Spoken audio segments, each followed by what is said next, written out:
So for people who are starting off as realtors, uh, the market is really down. It's really difficult to sort of sell properties, but business. They want to become realtors. They're taking classes to become realtors. Uh, what is it about the real estate industry that actually, is so appealing, even though the market is so down? Uh, Well, I think it's one of the last industries that you can just really get into, and there's also debate about the level of education and for entry and things like that.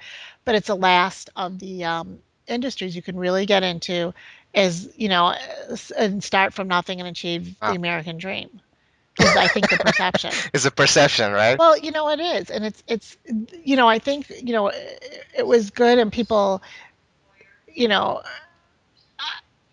I would say I probably always worked hard just because when it was good and busy, I had a ton of developments and I didn't have an option except to be working all the time. And then it got challenging in terms of how do you make the deals work when the mortgage thing started happening and, economy changed and all that. But you just figure out how to reposition yourself. What do you need to do to overcome whatever is the conditions of the market to make those sales happen? Because that's my job. True. And so it's and I think if you, again, it goes back to what we originally talked about when you asked me about in the Yep. beginning about negotiation skills.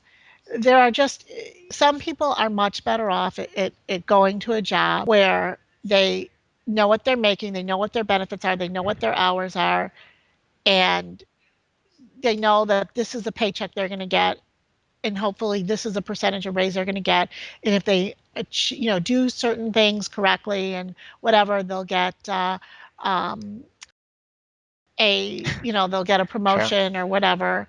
And but then there's certain people that when they get a promotion, you can only promote them to some point because they can't take on all that extra responsibility. That's not their True. forte. And in this business, you have to be self-starting, you have to be go-getting, you have to figure out how to change if Hmm. the changes happen. And you have to figure out how you're going to live if for 3 or 4 months you don't get a Like check, 10 and then you checks. might Yep. get Yep. Exactly. 10 checks.